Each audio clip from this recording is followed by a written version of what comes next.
My name is Ephraim Brynin. Hi, and this is the Bear Yourself podcast. Each week we'll be talking to different guests, talking about their experiences and some of their incredible stories. This week it's the turn of Mark Billy Billingham. Mark, or Billy as he's better known, spent in excess of 27 years in the military, 18 of those in the SAS, serving all around the world on operations.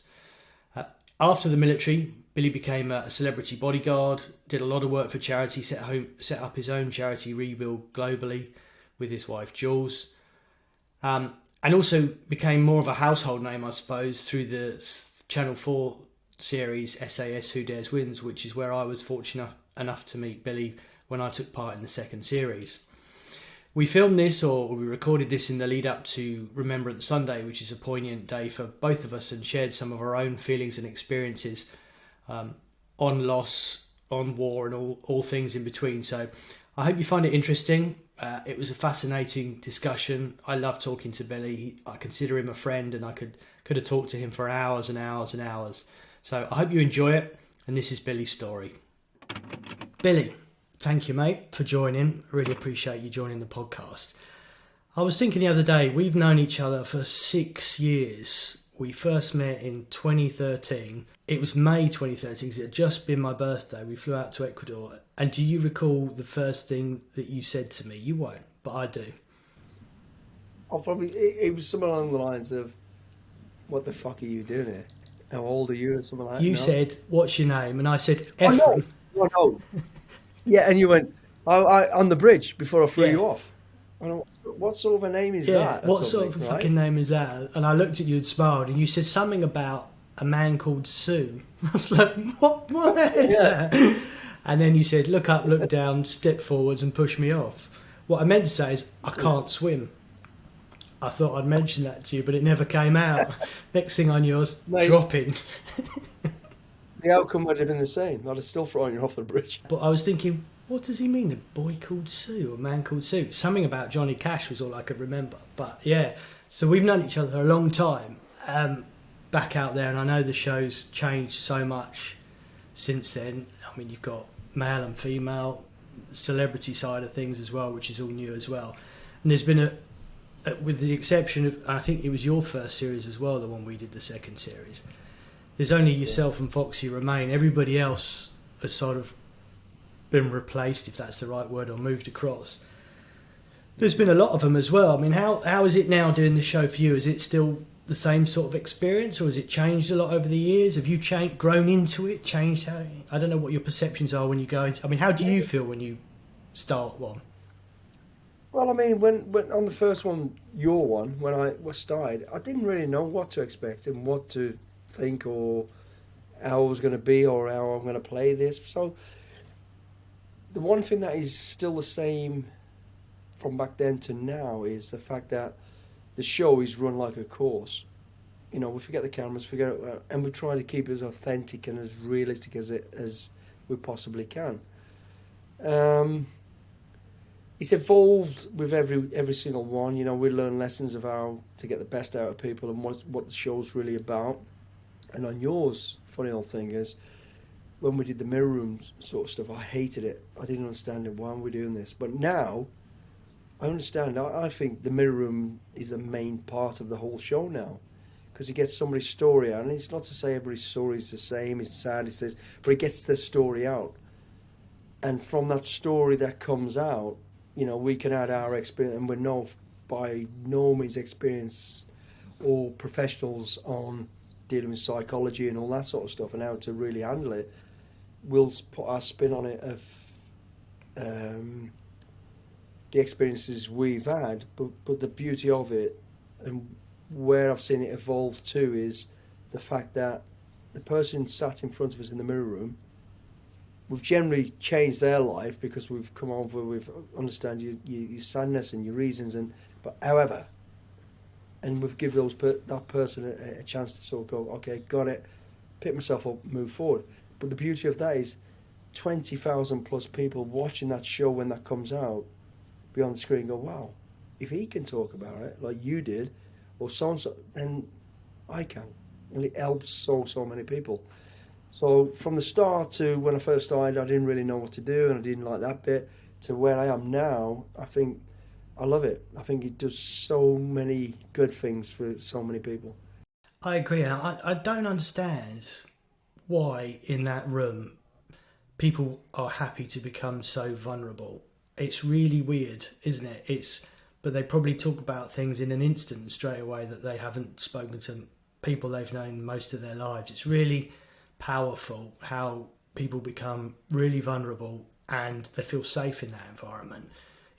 I don't really know why that is, but it's because it's not. I mean, it's not even that intense. It's just, I don't know. I honestly don't know. But you get such people to talk about stuff that is incredibly powerful. It just creates that space where I think every single person, like yourself, like myself, like everybody, we've all got something we're not comfortable with. We kind of want to talk to, and we don't know who to talk to, and share it with, or spread it, or say it. I don't know why that environment does produce that space, but it does. All of a sudden, it's not like somebody described it one time as like a police interview. Nice cop, bad cop. It's not quite that. It's not that.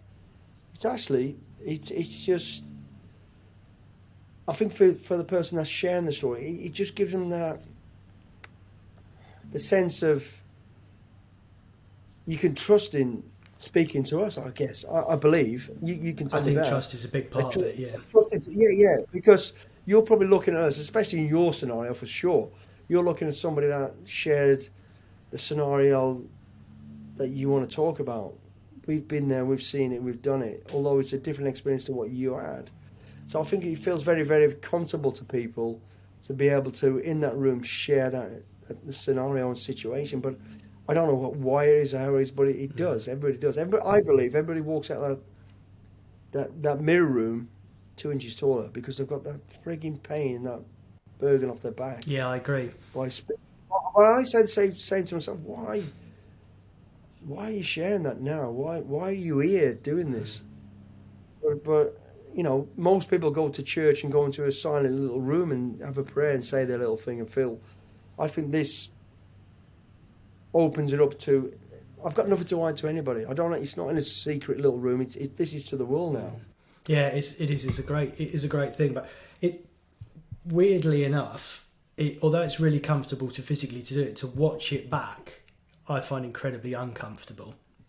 Weirdly, it's the converse thing. I guess that's the looking at yourself in a photograph, but 20 times worse. It's a real weird experience to look it back because, of course, it's edited slightly differently. So mine, I guess I was in there for maybe 20 minutes, 25 minutes to make 2 minutes of TV. So it's different the way it comes out, and it wasn't for me. It wasn't a comfortable watch backwards, if that, because I suppose because you're being so honest, and you don't tend to be that honest, especially in a scenario like that either. But no, it's a great formula.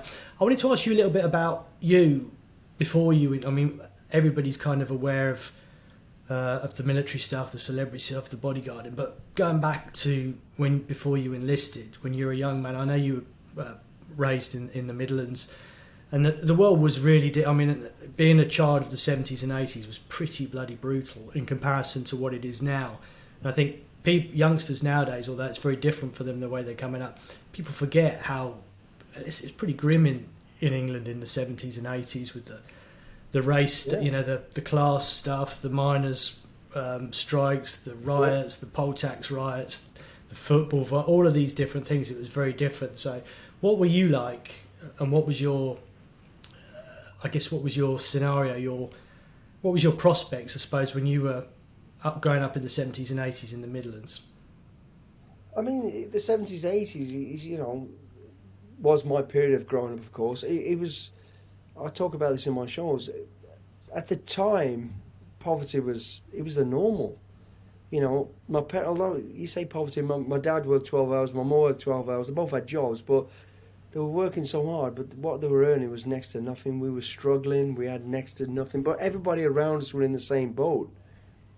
You just alluded to, it was the miners' strike. There was racism problems. There was, it was awful. It was a tough old time. To me, it was a good old days growing up. To me, that's all I knew. And it was around where I was growing. It was all gangs and, little kids or everybody fighting for survival, really, to be somebody. And I thought that's what I knew. That's all I knew. So I wanted to be part of that. I wanted to be part of a gang and Yeah. do all that sort of stuff, you know. So it was tough, but to be fair, it made me the person I am today. It gave me a lot of strength, understanding of resilience, understanding of, you know, self motivation, getting up and going out there. No one's going to give it to me. I've got to go and get it. It made me strong, and I think there was a lot of qualities to that time of growing up that we're missing today. You know, I agree. although and it was definitely not a safer place in the world back then as opposed to what it is now. But we're really the wrong way around. Like we talk about today, like everybody's trying to hurt you or kill you, and you can't talk to people, and you can't do this. And well, probably back then was how it should have been, but it wasn't. You know, we went out till from 8 in the morning till 10 at night. We had no phones, we had no street lights, Yeah. but we seemed to do all right. So it was so going back to how was it, what it was like. It was tough, but it was the norm. It was, to me, it was the norm. That's what I was born into. If you're born into a particular place and how your parents it is what you believe, and that's how I was born. I was born into a poor family, you know, and he was like literally first up, best dressed. You grabbed whatever clothes you could get. You ate what you had to eat because that's all you're going to get. There's no choices. You didn't have luxury and all this sort of stuff. It was tough. It was hard, but he was. I would say he was happy. He was good, and I think we need a little bit of that. We need a bit of that now. And it was what it was, though. Efron, you know, he was honest. Yeah, it was. It's only when you look back at it, when you see it on telly back, that you realise how tough it was. And when I remember, for I went out for a mate's 16th birthday, and his dad was an architect, so he was posh, and I had scampi. Yeah. I didn't even know. I thought it was an actual fish, scampi. Obviously, it's not. I've seen it. Scampi was like a luxury. And I was 16 the first time I had scampi, which sounds embarrassing to say it now. My kids wouldn't believe it, but it was, as you said, it was just the way it was, and it was a lot. It was different. It was hard. You had the Cold War. You had all of these things going on around the world, and I'm guessing what must have been a big influence on you enlisting would have been the Falklands, which of course back in what, 82, Yeah. which must be a similar sort of time to when you joined. Was it early 80s? Yeah, 83. I joined a year after the Falklands War because I was actually talking about this today. You know, I kind of, growing up, I was a bad kid. And, you know, I'm not blaming anybody else but me. I knew what I was doing right and wrong. And when people say, oh, he's only 11 years old, he doesn't know right, I knew what was right and wrong. And kids do. But I chose the wrong path because I thought I could get away with it. You know, I ended up with a criminal record at the age of 11. I got thrown out of school at 13. I got stabbed at 15. I was working it. So, but I knew, you know, what I was doing. I knew what I was doing. I knew what I was doing, but I chose to go that sort of way, you know. But you know, when I look back on all that sort of scenario and what I did back then, it kind of, I look at it and go, right, what I was doing was wrong. I've learned all the lessons from it, and I take forward all the good bits from it, you know, and I pass on all those messages of how I was and what I did back then to. I'm not ashamed to talk about it. I'm ashamed of what I did back then, but I'm not ashamed to talk about it and say so people nowadays go, well, right, okay, that's not the right thing to do. This is what I should be doing. But you probably wouldn't have got to point B if you hadn't have been through point A. That's that whole process, isn't it? As you were saying and alluded to, you wouldn't have got to where you are now if that stuff hadn't happened. So you're enlisted in at 83 into the parachute regiment. So how old were you? About 18, 19, something along those lines? I was, 17 and a half, just going 18. So the Falklands had just happened. I was due to join at 16, but I ended up in a factory, I ended up getting injured, I got delayed. By the time I joined, it was 1983. So when I joined, everybody had been to war, everybody had been to the Falklands. So these people were no-nonsense people, you know. So I now joined one of the best regiments in the world, the parachute regiment, and tough people. And I was like, wow, what the hell have I done? looking around thinking, what the hell am I doing? And it's hard being a recruit at the best of the time, but they had literally just come out of conflict. So they weren't going to listen to any snotty-nosed kid from the West Midlands trying to think he's tough. And it was an eye-opener. And I was like thinking I was out my depth. This is too hard for me, maybe too hard for me. But what I do remember about it was looking at like my instructor who'd been in the Falklands, been shot in the face, and his scars were still fresh. Looking at him thinking, wow, I've got so much respect for that person. That's who I want to be. I want to be not this kid from the Midlands who was in a gang and got stabbed and and all this nonsense. I want to be that person there. But it was a tough time. Yeah, I bet it was. I mean, you've been, I think I'm right in saying something in the region of 27 years in the military. 27, 28. I say 20, yeah, I say 27 years, but actually it was probably a little bit longer than that because when I left, as in full-time left, I stayed on what they call LDEP, Eye Readiness Reserves, for 4 or 5 years. So I joined in '83 and I left officially in 2015. So, I mean, if you want to work that, that's about 32 years or something like that. I only count what I see as the sort of the main times of not the reserve times, the full-on sort of stuff, which is 27 years. Operations all over the world, obviously. There's, and you never tend to get sent to the most stable of places. The nature of the job, especially in your latter career. But when I speak to people who were around at the time, there's one conflict that people, when you ask them what stands out in your mind, is Bosnia, and the brutality of what people saw in Bosnia. I mean, from your own experiences, wherever you've been, is there something that stands out in your mind? I guess maybe in the different, maybe in your younger career, and then as you got more experience, where you're like, which you can still almost remember where you were and the smell. When your emotions become so overdriven that it creates a different experience. Are there particular areas? I mean, is it areas like? I mean, it was part of Europe, wasn't it? Well, it's still part of Europe, but it was only a couple of hours on a plane across there to Yugoslavia, and it's as we have now in Ukraine and stuff. It's not the Middle East. It doesn't look totally different. The weather's not totally different. The people look very similar, as it was in Northern Ireland as well. It's part of the UK. Is there anything that stands out that you will remember almost to the day you die? Is there particular experiences? Yeah, a lot of experiences of all the conflicts I've been in around the world and been part of. Yeah, Bosnia stands out for many, many reasons, and there's many things that will always be there for me. And I think the first one was, like you just said, it's part of Europe. It's on our doorstep. It was the 90s. But when I went across there, it was like stepping back in time into the Nazi time. Because what was happening in Bosnia at the time, the former Yugoslavia, was exactly the same as World War II with the Nazis, ethnically cleansing people, wiping out generations of families and people for a belief or a religion or whatever it was. And just to, in the 90s, stepping into that and seeing it, thinking, wow, what the hell is going on? And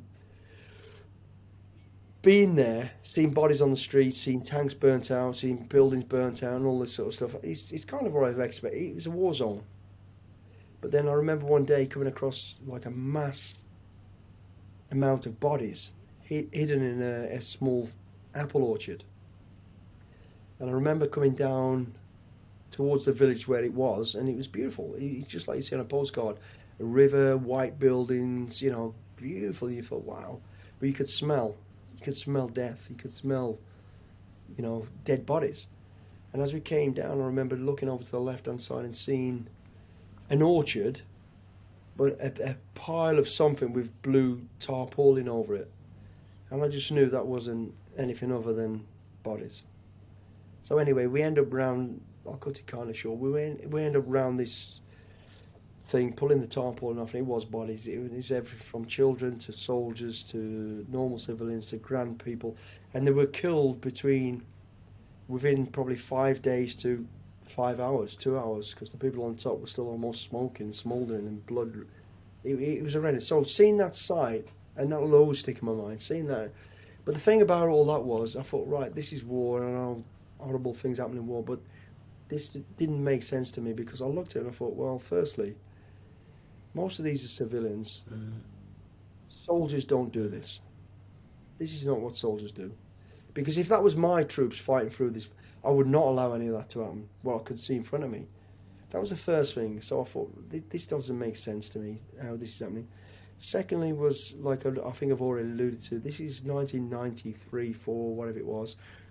This were in 1945, you know, which I wouldn't say we could accept it, but it happened then. It should never happen again. We should have learned from history. And then the other thing was, hang on a minute, these people here are all one sort of, you know, religion or another. They're either Croats or Muslims or Serbs. How did this get to this point? And I was trying to get my head around how this could really happen and why it happened. And I think the only way I could sort of analyse it was, I literally remember standing there and thinking, imagine if UK, England, not Great Britain, just UK went to war.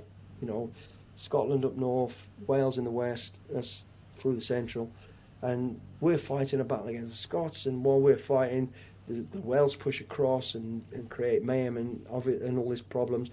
As we come back to our villages and find our houses burnt down, our people killed, right, when we go into Wales now, we're going to do the same. And that's how I kind of try to understand it. And that's basically what it was. You know, genocide being created on the basis of hatred because of what people were doing. And he did this to my family, I'm going to do worse to theirs. And it really was. He was down to people cutting kids' heads off and doing this and blinding. And it was unbelievable. The overriding arch of all that was, military would not do that. It would never happen. No one would allow that. But like Bosnia, like Ukraine, you know, like if you look at Ukraine today, you know, so many people, I'm going over there to help the fight, I'm going over to do this. And they're not trained soldiers, they're not trained people, they're just people who think it's great to go into war and do crazy things. And these people are allowed to run riot and run wild. That's exactly what happened in Bosnia, and that's why it sticks in my mind so much. Other scenarios I remember of that place was, that was one, firstly, trying to analyse how and why this is happening now. You know, and in every war and conflict you go through, it's never straightforward. It's never two different lots of people, two different lots of uniforms fighting on a battlefield. It's never like that. It's always crazy. All of a sudden there's women involved, there's children involved, there's this involved, there's that involved, there's this. Crazy scenarios. Another crazy scenario I remember was going through a village that had been cleansed.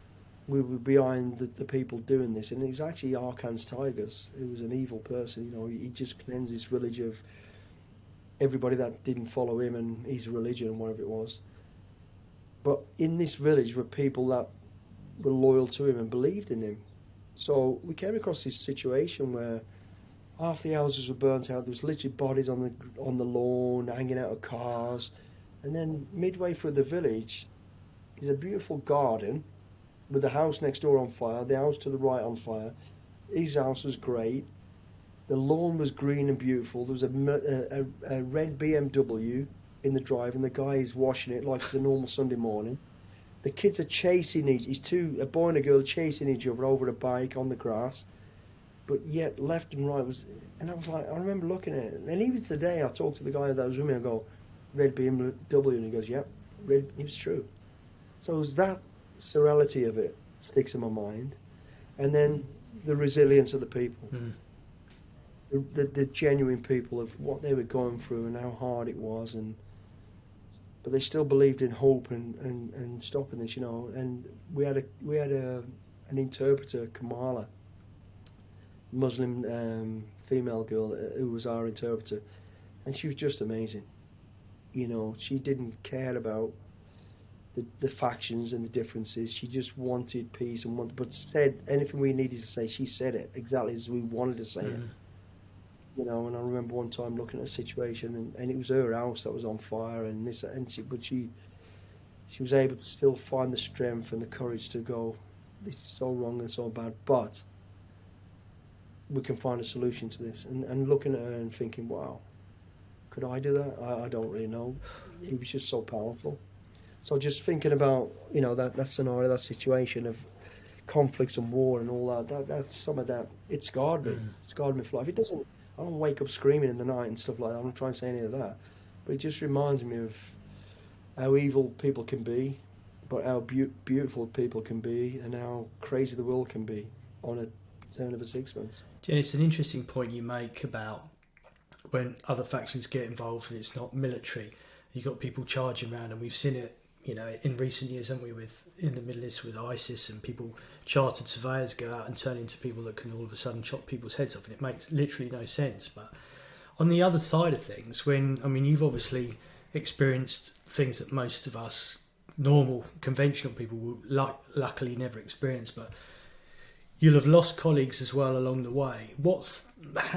I've obviously experienced it from the size of a parent losing a child, but what's it like from your side when you lose colleagues? And I don't know if they were colleagues you worked directly with, or they were under you, or they're in or whatever it was. It's irrelevant, but what's that like when you have to wake up the next morning and carry on like nothing happens? And how do you reflect on it 10, 15, 20 years later? How does that work with you? I'm guessing those experiences again are kind of like welded into your DNA and into your memory, because you're talking about experiences there in Bosnia where you can remember the colour of the car, and let's be honest, you probably don't even remember the name of the hotel you're in. So it creates an indelible part of your life, doesn't it? It's like muscle. It's just such a vivid sense. What's that like, and what's it like when you reflect back on it? You kind of, you go into war, you go into conflict, you go to do the job we do. We kind of accept that some of us might not come back. We kind of accept it. People say you train for war and you've rehearsed it. You don't. You train for what you think might happen in war, and I guarantee it's never what happens anyway. You kind of accept before you step over the line that it's a possibility we won't come back, but you don't actually believe it. And then when it happens, you kind of feel like you have to accept it. You go, oh yeah, well, Bobby got killed and John got killed and Kevin got. I've had people die under me when I've been in charge. I've had people die with me when I've been part of the same line as they have been. So I've been through every experience, but you kind of do say to yourself, well, this could happen, it might happen. You try to accept it, and you believe you accept it. And as time goes by later on in life, you reanalyze and go, well, was it worth it? Was that right? Was that, But I think you look at it and you go, right, why did that happen? Why, have we ended up in this situation? And now so-and-so's been killed, and it's really tough. You accept it, and you get on with it. You go, right, we've got to stay focused. What's the bigger picture? Because this is why we're here. This is what we're trying to do. And you kind of say, okay, that's a sacrifice we had to make. In the cold light of day, when the realities of it's happened, and if you're lucky to come back and go to that person's funeral, that's when it really hits home. When you're putting that person in the ground. And I always say to people, if you ever go to Hereford and go to St Martin's Church, that used to be our place where we buried all our the SAS guys. If you look on the back row there, I've had a drink with every single person stood there in those graves, which is fucking scary when I look at it and think about it. But I remember why now most of them died, and I go, if I had a chance to talk to one of them today and say, look, we're going to relive that battle, we're going to go again, but there's a possibility you'll die, I'll tell you now, they still go, I'm going. The sacrifice, and they've gone to it. The hardships for me personally, when I look at it, is looking down the line 10 years later when you learn more about why we went to that conflict, you go, fuck's sake, was that really worth it? But at the time it was worth it. I mean, you have to believe what is genuine at the time and realities at the time. So it was worth it. Where it hurts internally and makes you fucking want to cry and think about it is when you stood at the grave, and not that he's going in the grave, but he's one of us, and that's what happened. So when you look around, you see the wife and the kid and the kids, and you go, fucking hell. That's when it hurts. And that's when it sinks in. That the reality of that. But then you've got to go, take a breath again and go, that was the line we were in. That was a duty we're doing. That was the possibilities of what might happen.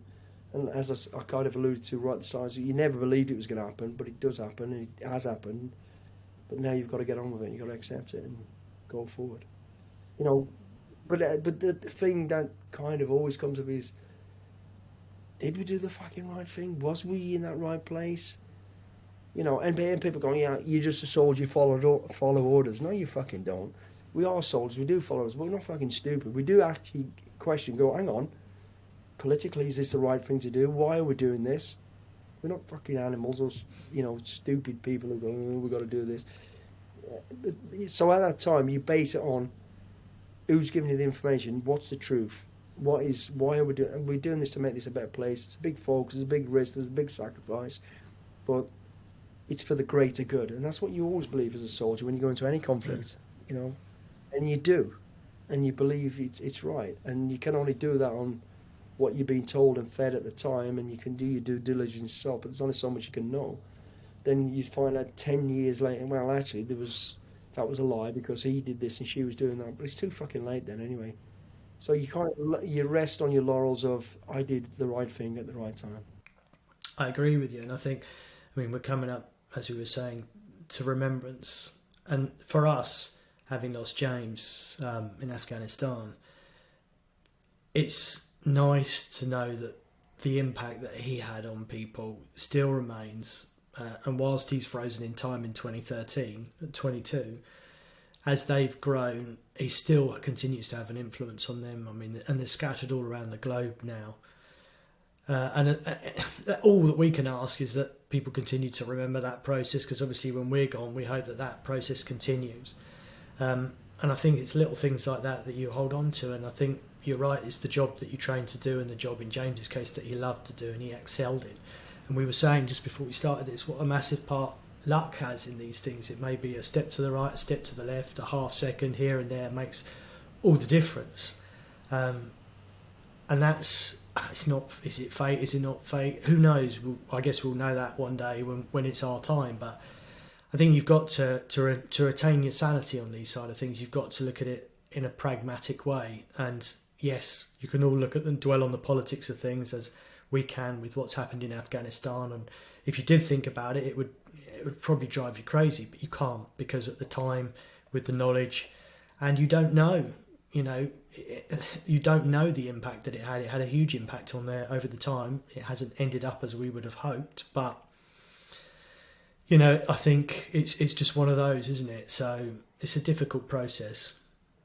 At that period of time, it was the right thing to do at the right place based on the intelligence and all the rest of it, and the impact,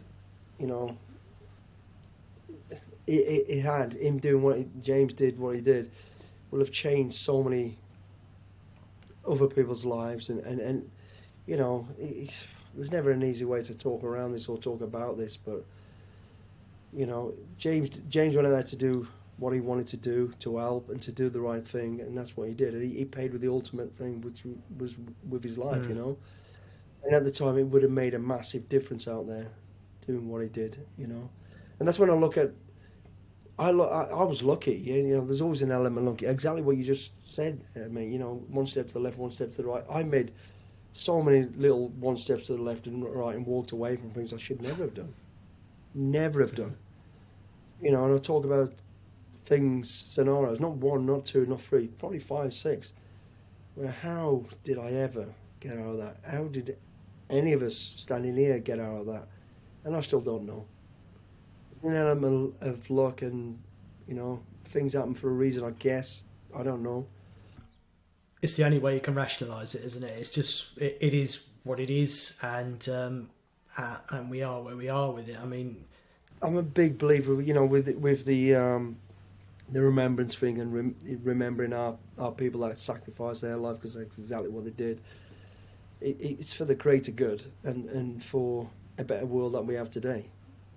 You know, although you see things falling apart around you, and think why.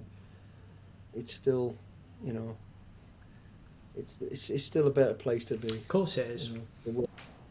Based on the sacrifice of these people and the military and stuff. Yeah, no, I completely agree. So obviously, moving from there, you transitioned out of the military, well documented, celebrity bodyguards, all sorts of fun and wonderful things. I imagine your phone book has some interesting numbers in it, and you must have seen some crazy and wacky things. But for your own, how could you almost live? It must have been the most bizarre thing to live in that life, having come from the life you've just spoken about with tarpaulins, with smouldering bodies, to then be on, I don't know, some fancy. It must have just been, you must have had certain moments where you woke up in the morning and go, how on earth do these two things coexist on the same planet? It must have been the most mind-blowing experience.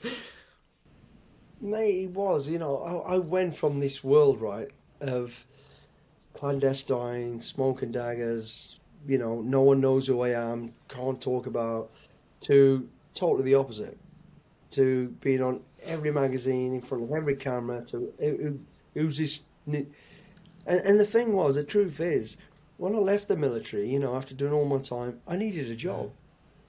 And the job I got offered that paid the best money at the time and seemed the easiest route to go down was a bodyguard.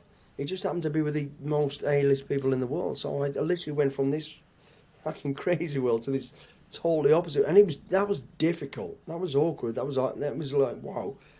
No longer are people shooting at me with guns and now shooting at me with cameras. And it felt more awkward having a camera shot at me, trying to take my picture, than it did somebody trying to shoot me, because at least I knew where I fucking stood with that. So it was really awkward. It was really uncomfortable, and it took a long time to get used to it. But I had to have a job. I needed a job. I had bills to pay. I had to earn a living. So that was the best offer to me, and I thought, right, this is where I'm going to go with this. So I was kind of living this life of trying to hide but couldn't hide, and reading every article in every magazine and every bloody news thing about this new kid on the block with his A-list. He's in the FBI, he's in the SAS, he's in the SPS, all these different things of who I am and what I am. It was.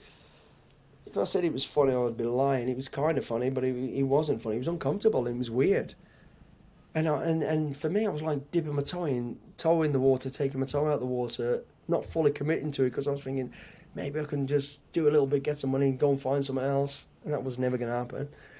So then it took a while for me to settle down and accept where I was, who I was. I wasn't talking about me anyway, and admitting to I was in the SAS, I was this.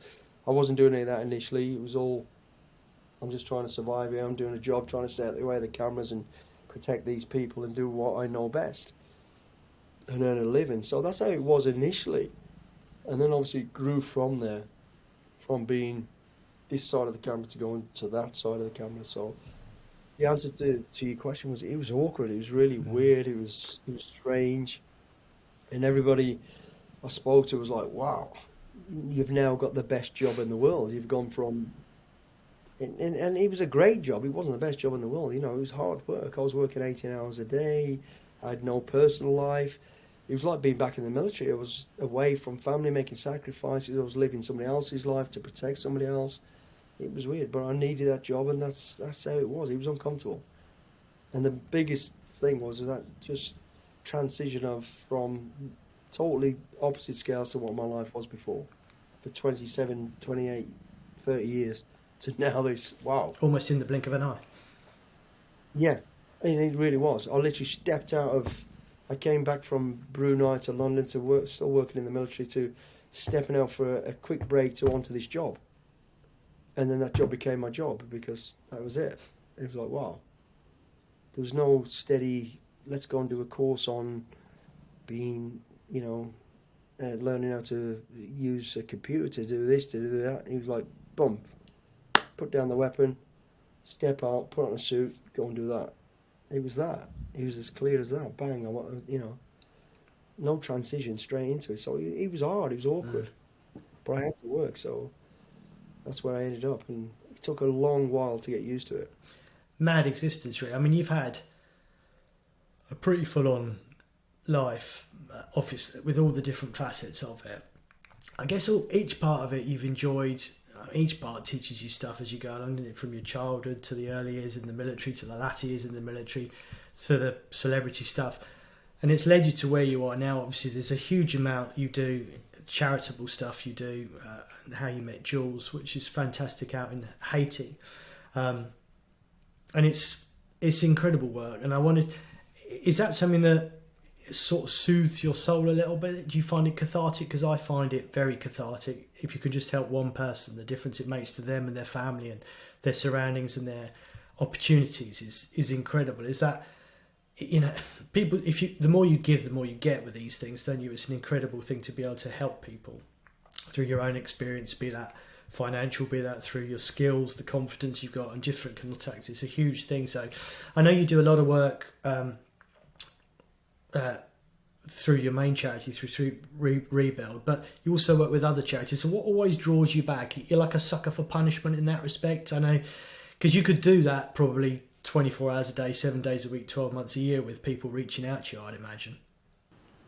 Yeah, it's like you said, it's cathartic. It's mate, I don't know if you want to call this fortunate or unfortunate, but I was privy to some of the worst scenarios you can ever imagine around the world, conflict and war and natural disaster, and seeing how people really suffer. And I look back at my childhood, what it was like. It was tough. I mean, I had a loving family. It was great, but it was poor. It was hard. It was tough. And I don't see why anybody should have to, especially in today's world, why anybody should have to suffer like that and go through those things. So it always feels good to be able to help somebody, and learning about. We always talk about charity and what charity is and all that sort of stuff. And when I met my wife Jules, she really educated me to what it was, and it was about giving back dignity, not giving this, giving clothes, giving money, giving back dignity, giving people the chance to stand on their own two feet. When you really sit down and analyse that and think, well, freaking hell, yeah, of course it is. That's exactly what it's about. Because I don't want to sit there and have people give me this and give me, nobody really does. You want to be able to be somebody and go, wow, this is what I'm doing, this is what I've done. But you want to give them the opportunity, and it's about having enough. And the charities and stuff that we work with today don't have that opportunity, or most of them don't. So it is very, it's very sort of soothing and warming to know that you're helping somebody less fortunate than yourself, and there's always people worse off than you are. So it's great to be able to do it. And I work with, my main charity is Rebuild Global, which is putting kids through education and school onto job training, and my wife then gives them a job. So that's a turnkey solution to any poverty, because that's what needs to be done. But I also work with military charities and other charities, any charities I can help with. But you've got to also, on that vein, you've got to be selective, because you can't help everybody. And if you try to help everybody, you become diluted and actually don't really do a great deal of anything. So you have to be very clear about who you want to help and when you want to help, and do what you can, And there are some great frigging charities out there, thank God, like yourselves, doing great things. And the thing with charity is it's frigging hard work. Oh, yeah.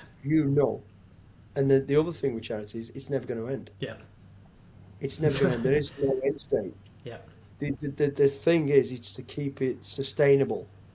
Make it sustainable, make it worthwhile, and give back the right things at the right time and do the right things, And that's bloody hard. It really is hard. But it's great to be part of it and be able to do that. I know how fortunate I am to be where I am and have a platform and be able to reach out to people.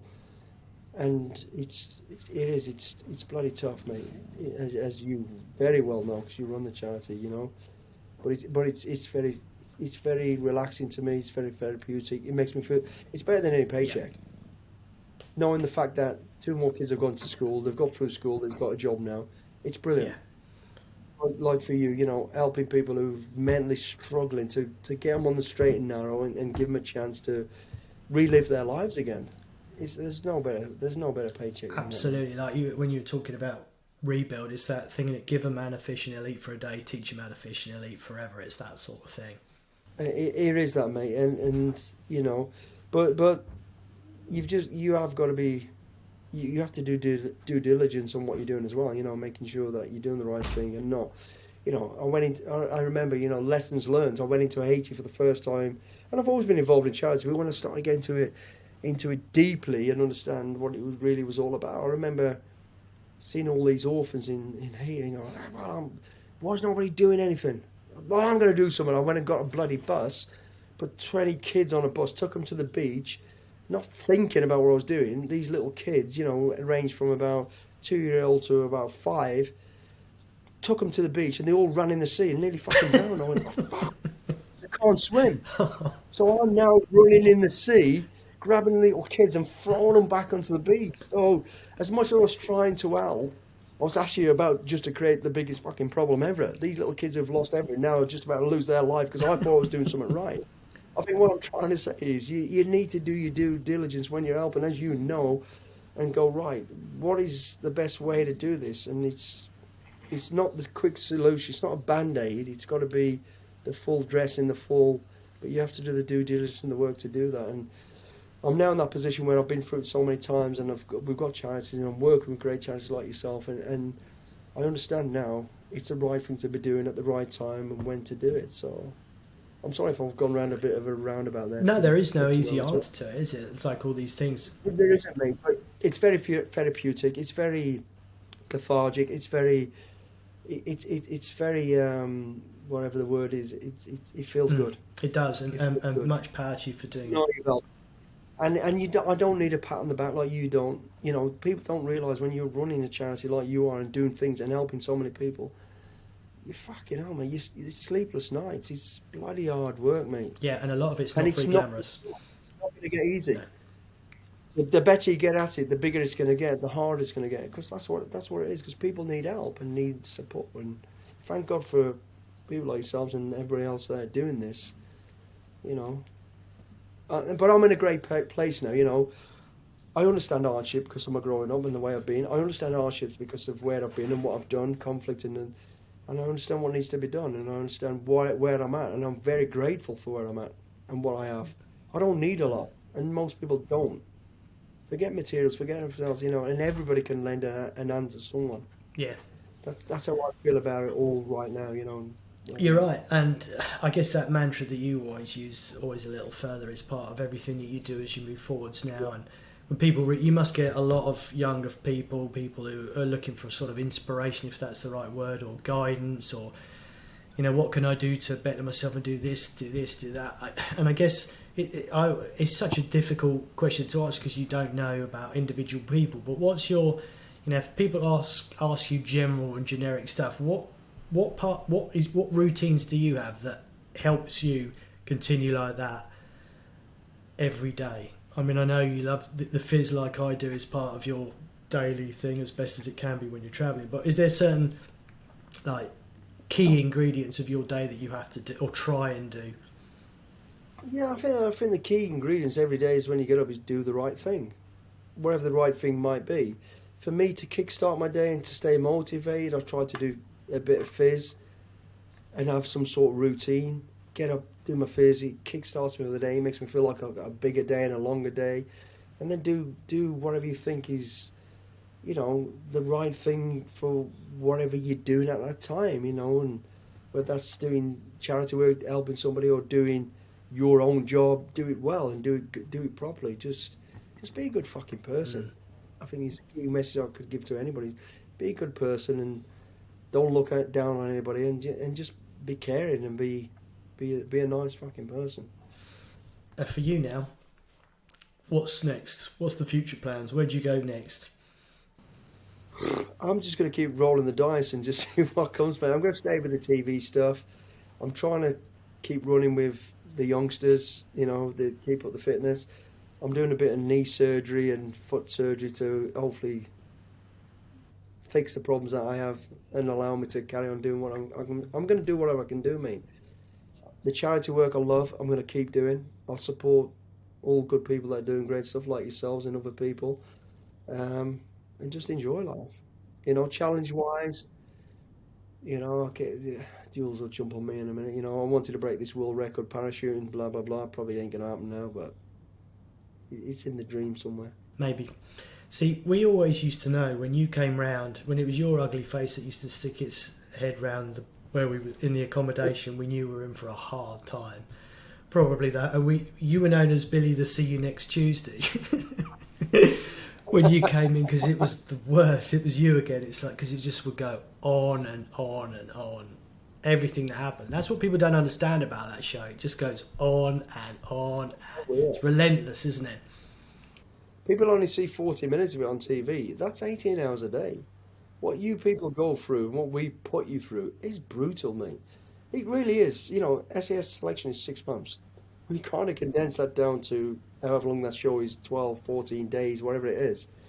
You know, and you're getting it. You're getting 18 hours a day. So it's all about deprivation, sleep deprivation, food deprivation.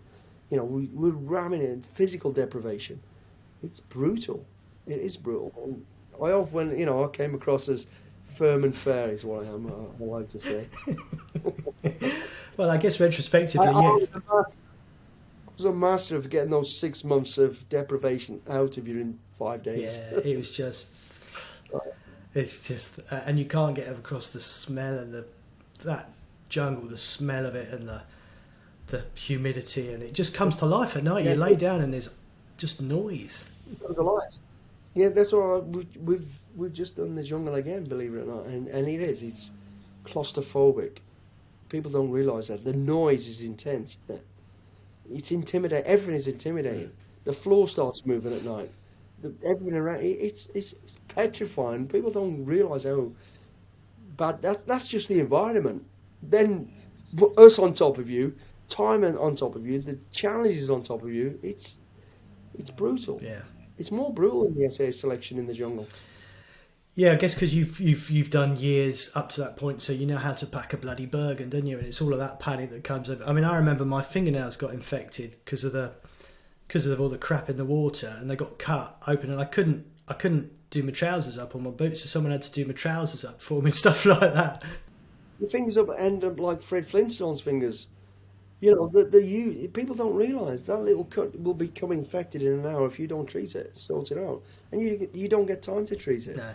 You got leeches sucking off you, you know, creating rashes and scabs and all so you've got the environment, you've got, you know, the creatures, the plants, everyone's against you, the DS is against you. It's freaking brutal, absolutely brutal. I think of all the environments, if I'm honest, other than the Arctic, which we can't really do the Arctic because nobody would survive. It's just totally, the jungle is brutal. It's the most brutal environment we ever do, and it really is. And that's why I think the real SAS selection is based on the jungle, because that's where you can operate and soldier in that. You can do anything. What a great experience. And not a day goes by when I don't meet random people and they ask me about it, say what it was like. It's like I would do it again in a heartbeat. The experience was, oh yeah. I mean, I was ill at the time, I didn't know it, but I'm probably fitter and stronger now. But even back then, I remember looking and thinking, why the hell are you doing this? Yeah. And you just wouldn't give up. You would go like, he's here again.